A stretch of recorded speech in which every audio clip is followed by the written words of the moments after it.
Hello friends, welcome to my channel Forensic Doctor, and today's topic is Introduction to Forensic Entomology. I'm Dr. Seema Sute, Forensic Professor and HOD Forensic Medicine and Toxicology. Let's talk about this. You believe it or not, dead men do tell tales. Nowadays you have come across many examples where the postmortem examination and other things have been established very well. And here forensic entomology also plays important role. What is forensic entomology? Is the use of insects and their arthropod relatives that inhabit decomposing remains to aid legal investigations.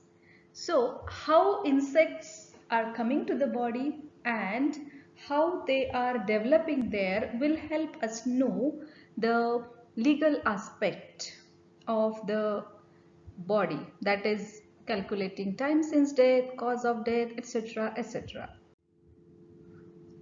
In medico legal postmortem cases, especially where the body gets decomposed and insects are attracted. So, what are the types of insect? The usefulness of their knowledge will help us in establishing some forensic facts.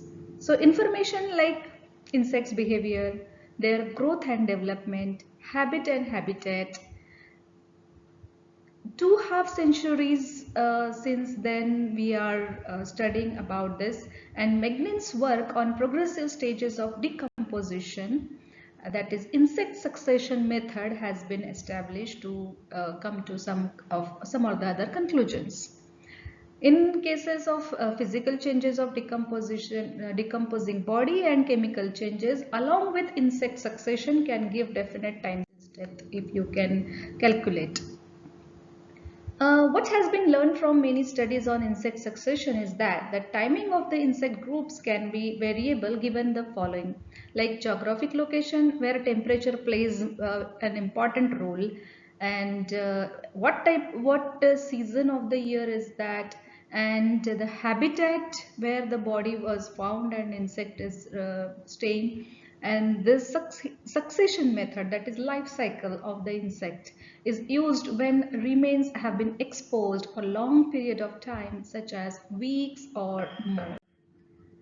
So continuing with the principle, this method can be very accurate but not as precise as the another one which is used for estimation of postmortem interval. Use of an insect's known growth and development time applied to fly group like Diptera but not exclusively to other like Cleoptrans, and this can be used to know the time since death. The underlying principle in using this method is that the blowflies, the gold standard mostly used, will colonize immediately upon death. So blowflies are the immediate ones which colonize. So these are some of the flies belonging to dipteran family like Caliphoridae, which we commonly call blowfly, which are blue bottle fly or green bottle fly. So here they colonizes the carrion during early stages of decomposition. Often the most abundant larvae on carrion possess specific preference for light intensity and temperature, being a poikilothermic. Another family is Sacrophagidae, which eat flesh. So they are also called as flesh flies. They are large in size. They lay live larvae. Larvae parasitize blowfly maggot and may also be present shortly after death. The next family is Muscidae, which we call commonly housefly. They are usually found during the last stages of decomposition. Another one is Pyophilidae, which we call cheese skippers, and they are associated with late stages of decomposition. So the another family of Coleoptrans, so that colonizes the carrion, is called as Coleoptrans. So they have Staphylidae family. Examples are rove beetles, which can be present within hours of death as well as months later. Adults and larvae feed on eggs and larvae of other species. Another one is Sylphidae, which we have examples carrion beetles. So burying beetles also they are called as, or sexton beetles. They are found during the early stages of decomposition. Adults and larvae feed on maggots. They also feed on carrion. Hysteridae, the examples are clown and hister beetles. They present from early on to the start of the dry stage of decomposition. Adults and larvae feed on maggots and pupae on the larvae of Dermistes beetles. So Dermistes beetles, the examples are skin beetles or hide beetles. They feed on dried skin and tissues during the latter stages of decomposition. The next family is Clariidae. The examples are ham beetles and checkered beetles. These are predators of flies and other beetles. Carabidae is the next family. We have example ground beetles. Larvae and adults are predatory in this and found during all stages of decomposition. The Tenebroinidae family have examples darking beetles and larvae and adults are predatory. These are different insects that colonizes on carrion, and here you can see this belong to Dipteran family. This is Calliphoridae, which scientifically the name is Calliphora vomitoria, and the other one is Sacrophagidae. The scientific name is Sacrophaga bursia. So these you can just see them, like they usually look like our house flies but have some differences in them. This is housefly, which is Muscidae family, belongs to Dipteran class, and the other one is Pyophilidae, and this is also the example is cheese skipper. You can see the structure here. It's we usually see housefly, so that we can identify this easily, but this also you should know. And the life cycle, and a typical life cycle of a blowfly. Here we are taking example of a blowfly. You have come to know the different types of flies over here, but here we are taking example of blowfly, which belongs to Dipteran family. And here you can see that an adult fly, when they are attracted towards body, they lay eggs in 24 hours, and from 24 hours after laying eggs, like 23 hours it is written, so almost one day you can say, larvae are there which grows to another bigger larvae, and that we can call first instar larvae, second instar larvae, like that. So then the bigger again, so from this stage one day, from this stage to this stage one day, and another day. So almost 2 to 3 days will be there in larval stage, and from there, like it will take 3 to 4 days to form pupa, right? 130 hours. So here 4 to 5 days to pupa, and then 5 to 6 or 7 days will take from pupa to adult fly. So this is the typical life cycle of a blowfly. This is, you can see the photograph, Staphylidae. Example is rove beetle. And if you see this type of fly on the body, you can now identify Sylphidae, that is carrion beetles or sexton beetles. And this we have already, yeah, fly development, this we have already discussed about. Fly development is structured into stages. Each stage requires a certain amount of time. Time to complete a stage is temperature dependent, At warmer temperature, the rate of development is fast. At cool temperatures, it slows down, and each species has a certain developmental rate at any given temperature.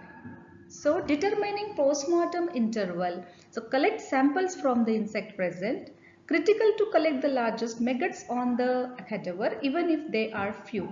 Representative samples of other maggots are present. So, you have to preserve some immediately and rear others to adulthood to confirm species of identification. Now, we have to determine temperature history of the crime scene. If you have visited, then you record, and if you have not, then you take the history. What was the temperature over there from the body was brought. And microscopic and airport reading are done in this case. Estimate time of egg laying. Given the species present and their age, how long did it take them to develop to that point at the temperatures occurring in the area, and what other insect evidence is available. Look for other insect evidences that might corroborate or contradict your PMI estimate. So, coming to what are the uses now insect in forensic entomology to estimate postmortem interval. So, the primary application of insect answering question in time death investigation is to estimate the when victim had died.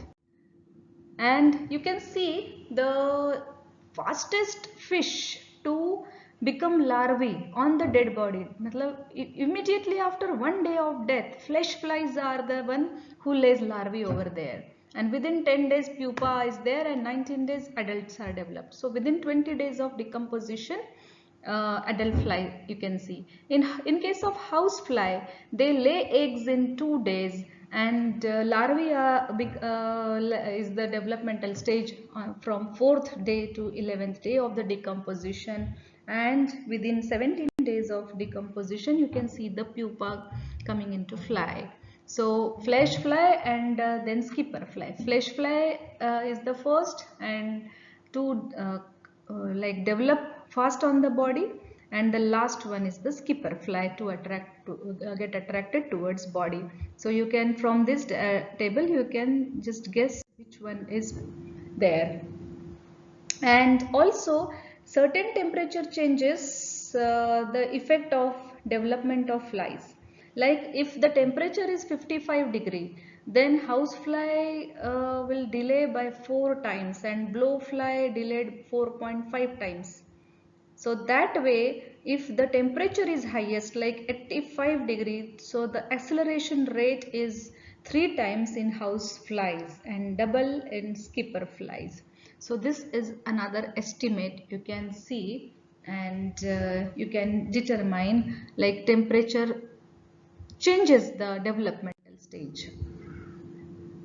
What you can estimate by insect after death is location or point of death, because specific insect species belongs to specific geographical region, and that's how we can correlate their origin. Another thing, area of trauma.